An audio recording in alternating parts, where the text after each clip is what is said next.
Hello everyone, welcome to MChem World. আজি আমি basic concept of কেমিস্ট্রির চতুর্থ খণ্ডত আলোচনা কৰিম মলৰ ধাৰণাৰ বিষয়ে। প্ৰথমতে আমি কি আলোচনা কৰিম? মলৰ ধাৰণা অৰ্থাৎ মল কনসেপ্ট। ইয়াক যদি মই ইংলিছত লিখো কি লিখিম? মল কনসেপ্ট। আৰু দ্বিতীয়তে আমি আলোচনা কৰিম যে যিকোনো পদাৰ্থ এটাৰ কি মলাৰ ভৰ কি পদাৰ্থ এটাৰ মলাৰ ভৰ। ইয়াক যদি ইংলিছত লিখো কি হয়? ইয়াক কি কয়? মলাৰ মাছ বুলি কয়। তেন্তে আহক আমি প্ৰথমতে মলৰ ধাৰণাৰ বিষয়ে অলপ জানো। তো মলৰ ধাৰণা কথাটো বুজিবৰ আগতে মই যদি তোমালোকক এটা সৰু এটা উদাহৰণ দিওঁ যে তোমালোকক যদি কোনোবাই কয় যে এক ডজন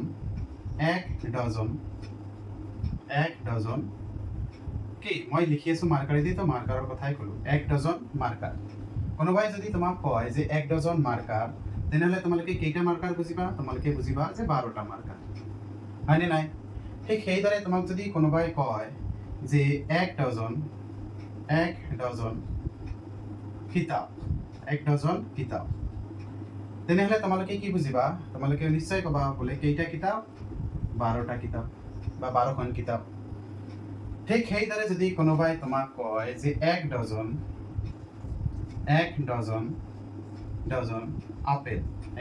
আপেল, তেনেহ'লে তোমালোকে কেইটা বুজিবা? তোমালোকে ক'বা 12টা আপেল। তো মই যিটো বস্তুৱে নিলিখো কিয়, মাৰ্কাৰে হওক, কিতাপেই হওক, আপেলেই হওক, ইয়াত কমন এটা বস্তু কি পাই আছা তোমালোকে? কমন বস্তুটো হ'ল যে সকলো বস্তুৰ কথা আমি এক ডজন বুলি কৈছিলোঁ। কিমান বুলি কৈছিলোঁ? এক ডজন। তো আমি ডজন শব্দটো মানে কি বুজো? আমি ডজন শব্দটো মানে বুজো যে যাৰে কথাই কওক, যি বস্তুৰ কথাই কওক, সেই বস্তুটো যদি এক ডজনৰ কথা কয়, তেনেহ'লে আমি কেইটা বুজিম? আমি বুজিম বস্তুটো কেইটা আছে? 12টা আছে। ঠিক সেইদৰে মই যদি কাৰোবাক কওঁ যে এক মল, 1 মল, তেনেহ'লে আমি কিমানটা বুজিম? 6.022 ইনটু 10⁻23 টা। হয়, মই কি ক'লো যে যেনেদৰে আমি এক ডজন মানে 12টা বুজো, ঠিক সেইদৰে মই যদি কাৰোবাক কওঁ যে এক মল, তেনেহ'লে আমি এক মল মানে কি বুজিম? 6.022 ইনটু 10⁻23 টা। এতিয়া মই যদি কওঁ যে এক মল কি? এক মল মাৰ্কাৰ। ডজনৰ জাগাত মই কি লিখিছো? মল লিখিছো। এক মল মাৰ্কাৰ, তেনেহ'লে কিমানটা মাৰ্কাৰ হ'ব? 6.022 ইনটু 10⁻23 টা মাৰ্কাৰ হ'ব। ঠিক সেইদৰে মই যদি কওঁ যে এক মল কিতাপ, তেনেহ'লে কিমানটা কিতাপ হ'ব? 6.022 ইনটু 10⁻23 টা। ঠিক সেইদৰে মই যদি কওঁ যে এক মল আপেল, তেনেহ'লে কি বুজিম? কিমানটা আপেল? 6.022 ইনটু 10⁻23 টা। ঠিক আছে? তো যেনেদৰে এক ডজন মানে 12টা হয়, যি বস্তুৰ কথাই নকওঁ কিয়, ঠিক সেইদৰে এক মল বুলি ক'লে যি বস্তুৰ কথাই নকওঁ কিয়, এক মল মানে কিমানটা হ'ব? 6.022 ইনটু 10⁻23 টা। তেনেহ'লে আমি এতিয়া বুজিবলৈ চেষ্টা কৰোঁ যে এক মল মানে যে ইমানটা, এক মল মানে কিমান? 6.022 ইনটু 10⁻23 টা। এই বস্তুটো ক'ৰ পৰা আহে? তো এই বস্তুটো বুজি পোৱাৰ বাবে আমি সৰু এটা বস্তু মনত ৰাখিব লাগিব। কি বস্তু মনত ৰাখিব লাগিব? মই লাষ্ট ক্লাছত কৈছিলোঁ তোমালোকক যে এটা কাৰ্বন 12 পৰমাণুৰ ভৰ কিমান? এটা কাৰ্বন 12 পৰমাণুৰ ভৰ যদি আমি গ্ৰাম এককত জোখো, তেনেহ'লে কিমান আছিলে? 1.9924 ইনটু 10⁻23 গ্ৰাম। যে এটা কাৰ্বন 12 পৰমাণুৰ ভৰ কিমান আছিল? 1.9924 ইনটু 10⁻24 গ্ৰাম। এই কথাটো যদি মই অলপ ওলোটা কৰি লিখো, কেনেকৈ লিখো? যে 1.9924 into 10⁻23 gram is equal to কাৰ সমান হ'ব? যে এটা কাৰ্বন 12 পৰমাণু। এইটো কাৰ ভৰ আছিল? এটা কাৰ্বন 12 পৰমাণুৰ ভৰ। সেইকাৰণে আমি লিখিব পাৰো কি? ইমান গ্ৰাম মানে কাৰ সমান হ'ব? এটা কাৰ্বন 12 পৰমাণু। এটা কাৰ্বন 12 পৰমাণু। হল এতিয়া যদি মই কওঁ যে 1 gram is equal to 1 gram is equal to কাৰ সমান হ'ব 1 গ্ৰাম কাৰ সমান হ'ব এই 12 এই মানটো আমাৰ কি তলত যাব নে নাই কত যাব তলত যাব তাৰ মানে হ'ব 1 by 1.9924 into 10 to the power minus 23 কেবি টা কার্বন 12 পরমাণু ঠিক আছে এতিয়া যদি মই কওঁ যে 1 ৰ ঠাইত আমি 12 গ্রাম লওঁ কিমান গ্রাম লওঁ 12 গ্রাম তেনেহলে আমি কি পাম যে 12 গ্রাম ইজ ইকুয়াল টু কিমান পাম 12 by 1.9924 into 10 to the power minus 23 টা কার্বন 12 পরমাণু এইখিনি বস্তু ভালকে চোৱা তোমালোকে মই আকবাৰ কৈ দিছো যে আমি জানো এটা কাৰ্বন 12 পৰমাণুৰ ভৰ কিমান গ্ৰাম ইমান গ্ৰাম তেনেহলে আমি লিখিব পাৰো বস্তুটো উল্টাকে কেনেকে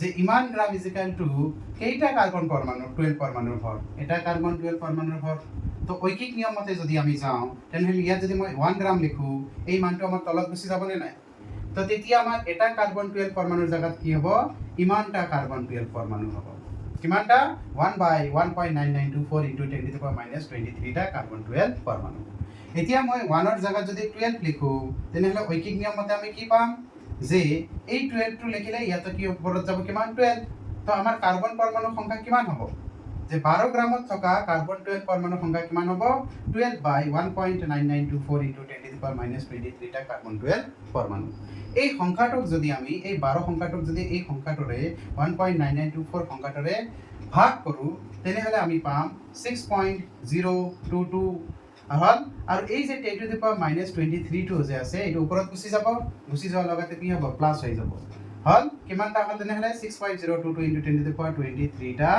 কার্বন 12 পরমাণু হল তার মানে আমার কার্বন পরমাণু 12 পরমাণু এটার 12 গ্রামত কিমানটা কার্বন 12 পরমাণু আছে আমার আছে 6.022 into 10 to the power 23 টা কার্বন 12 পরমাণু এতিয়া মই তোমালোকক কি কৈছিলো যে 1 মল কি 1 মল হল যে কার্বন 12 পরমাণু এটার 12 গ্রামত যিমান সংখ্যক কার্বন 12 পরমাণু থাকিব সেই সংখ্যাটোকে আমি কি বুলি কম 1 মল বুলি কম অর্থাৎ মই যদি লিখো যে 1 মল ইজ ইকুয়াল টু কার সমান হ'ব 1 মলৰ কাৰ সমান হ'ব 1 মলৰ সমান হ'ব 6.022 into 10 to the power 23 টা ঠিক আছে তো আমি এনেকে ওলাইছিলো এনেকে সাইন্টিফিক সকলে ওলাইছিল যে 1 মল মানে যে ইমানটা কৰপৰাহিল তো সকলো বস্তু এইখিনিয়ে হয় ঠিক আছে তো এতিয়া যদি মই কওঁ যে আজিৰ পৰা 1 মল মানে কিমান বুজিবা তোমালোকে যে 6.022 into 10 to the power 23 টা এই যে সংখ্যাটো আছে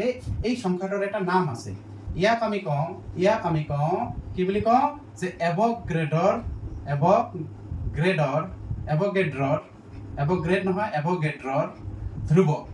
এভোগ্ৰেডৰ ধ্ৰুৱক হয় ইয়াক কিহেৰে বুজায় n suffix a ৰে বুজায় a তে হয় এভোগ্ৰেডৰ এটা সাইন্টিষ্টৰ নাম আৰু n তে কি বুজায় নাম্বাৰ বুজায় ঠিক আছে ইয়াক কি বুলি কোৱা হয় এভোগ্ৰেডৰ ধ্ৰুৱক বা এইটোকে আমি কি বুলি কওঁ 1 মল আৰু 1 মল মানে কিমান 6.022 into 10 to the power 23 টা বা আমি ইয়াক কি কওঁ এভোগ্ৰেডৰ ধ্ৰুৱক অৰ্থাৎ n suffix a is equal to কিমান টা হ'ব 6.022 into 10 to the power 23 টা ঠিক আছে তো আজিৰ পৰা আমি বুজিম 1 মল মানে কিমান 6.022 into 10 to the power 23 টা ইয়াক এভোগ্ৰেডৰ ধ্ৰুৱক বুলিও কোৱা হয়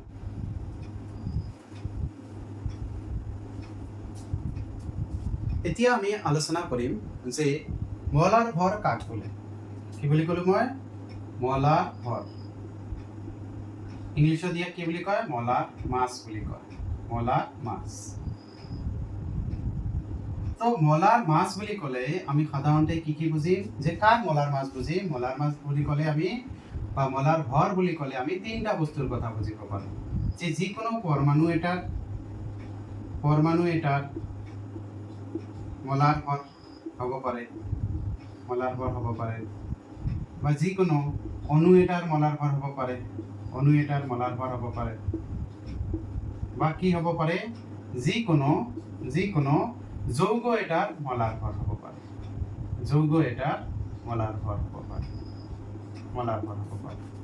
ঠিক আছে তো এতিয়া যদি মই কওঁ যে পরমাণু এটার মোলার ভর কি, অণু এটার মোলার ভর কি, যৌগ এটার মোলার ভর কি। তো একদম সহজ বস্তু এইটো। মই যদি তোমাক কওঁ যে অক্সিজেন এটা পরমাণু হয়নে নাই, হাইড্রোজেন এটা পরমাণু, নাইট্রোজেন এটা পরমাণু, ফসফরাস এটা পরমাণু, সালফার এটা পরমাণু। এতিয়া মই যদি কওঁ যে অক্সিজেনৰ মোলাৰ ভৰ, তেন্তে কি বুজিবা তোমালোকে? মই যদি কওঁ হাইড্ৰোজেনৰ মোলাৰ ভৰ, তেন্তে কি বুজিবা? বা মই যদি কওঁ নাইট্ৰোজেনৰ মোলাৰ ভৰ, তেন্তে তুমি কি বুজিবা? তো আহক আমি এই কথাটো বুজিবলৈ চেষ্টা কৰোঁ। যদি মই কওঁ যে এটা অক্সিজেন পরমাণুর ভর, এটা অক্সিজেন পরমাণুর ভর, ঠিক আছে? তেনেহলে কিমান হ'ব? আমি জানো যে এটা অক্সিজেন পরমাণুর ভর কিমান? 16 AMU। লাস্ট ক্লাসত শিকাইছিলো মই তোমালোকক যে এটা অক্সিজেন পরমাণুর ভর কিমান? 16 AMU। এতিয়া আমি জানো যে 1 AMU মানে কিমান? 1 AMU মানে কিমান? 1.67 into 10 to the power minus 24 gram. 1 AMU মানে কিমান? 1.67 into 10 to the power minus 24 গ্রাম। তো এই যে এটা অক্সিজেন পরমাণুর ভর কিমান? ইমান AMU, 16 AMU। এই বস্তুটোক যদি আমি গ্রামত প্রকাশ কৰো তেনেহলে কি হ'ব? 16 into 1.67 into 10 to the power minus 24 গ্রাম। ঠিক আছে? তো এতিয়া যদি মই কওঁ যে এটা অক্সিজেন পরমাণুর ভর 16 AMU বা ইয়াক যদি গ্রামত প্রকাশ কৰো তেনেহলে এইটো হ'ব। এতিয়া যদি মই কওঁ এটা অক্সিজেন নকৈ যে 6.022 into 10 to the power 23 টা অক্সিজেন পরমাণুর ভর। কিমানটা? 6.022 into 10 to the power 23 টা অক্সিজেন পরমাণুর ভর। তেনেহলে এইটো ইয়াৰ লগত পূৰণ হ'ব নে নাই? নিশ্চয় পূৰণ হ'ব। তেনেহলে হ'ব 16 into 1.67 into 10 to the power minus 24 into কিমান হ'ব? 6.022 into 10 to the power 23 গ্রাম। ইমানখিনি হ'ব। এতিয়া যদি মই কওঁ যে এতটা অক্সিজেন, এতটা মানে কিমানটা? 6.022 into 10 to the power 23 টা অক্সিজেন পৰমাণুৰ ভৰ কিমান? ইমান গ্ৰাম। এইটো যদি আমি ভালকে হিসাব কৰো এইটোৰ মান ওলাব আমাৰ কিমান? 15.95 গ্ৰাম।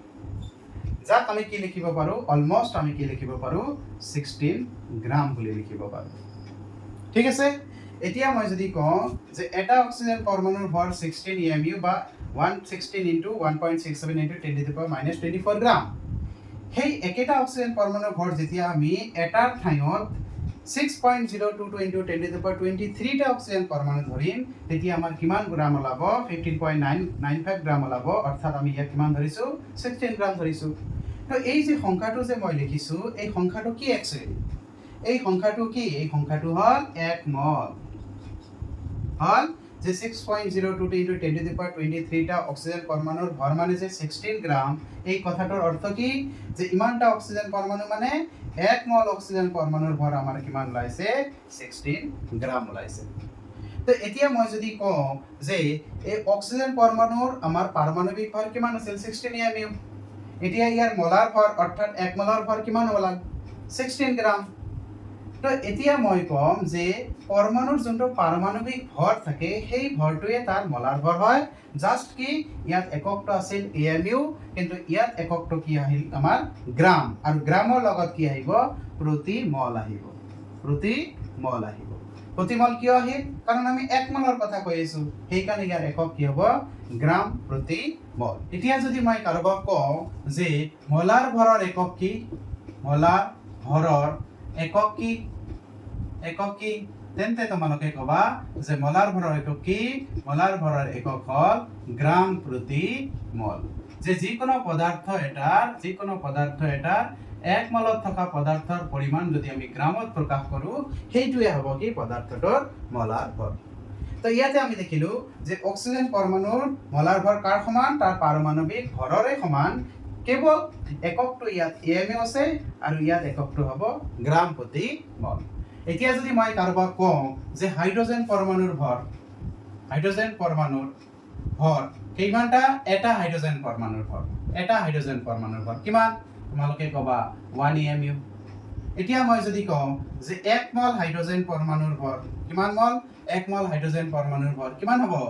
ওৱানেই থাকিব জাষ্ট খালি আমাৰ এককটো কি হৈ যাব গ্ৰাম পাৰ মল ঠিক আছে ঠিক সেইদৰে মই যদি কওঁ যে আমাৰ এটা নাইট্ৰজেন পৰমাণুৰ ভৰ এটা নাইট্ৰজেন পৰমাণুৰ ভৰ কিমান হ'ব এটা নাইট্ৰজেন পৰমাণুৰ ভৰ হ'ব আমাৰ আমি জানো লাষ্ট ক্লাছত কৈছিলো 14 AMU ঠিক সেইদৰে মই যদি এটাৰ জায়গাত 1 মল নাইট্ৰজেন পৰমাণুৰ ভৰ লিখো তেনেহলে 14 AMU হ'ব 14 এ থাকিব মানটো জাষ্ট AMU ঠাইত আমাৰ কি হ'ব গ্ৰাম প্ৰতি মল ইয়াৰ দ্বাৰা আমি কি বুজিলো যে যিকোনো পৰমাণু এটাৰ যদি আমি মলাৰ ভৰ বুলি কওঁ সেই পৰমাণুটোৰ মলাৰ ভৰ কি সেই পৰমাণুটোৰ পাৰমাণবিক ভৰেই হ'ব জাষ্ট খালি কি হ'ব এই পাৰমাণবিক ভৰৰ এককটো AMU ঠাইত আমাৰ কি আহিব গ্ৰাম প্ৰতি মল আহিব ঠিক আছে ঠিক সেইদৰে মই যদি কওঁ যে যিকোনো অণু এটাৰ মলাৰ ভৰ কাৰ মলাৰ ভৰ অণু এটাৰ মলাৰ ভৰ মই যদি লিখো অক্সিজেন অণু O2 অণু তেনে প্ৰথমতে আমি চাওঁ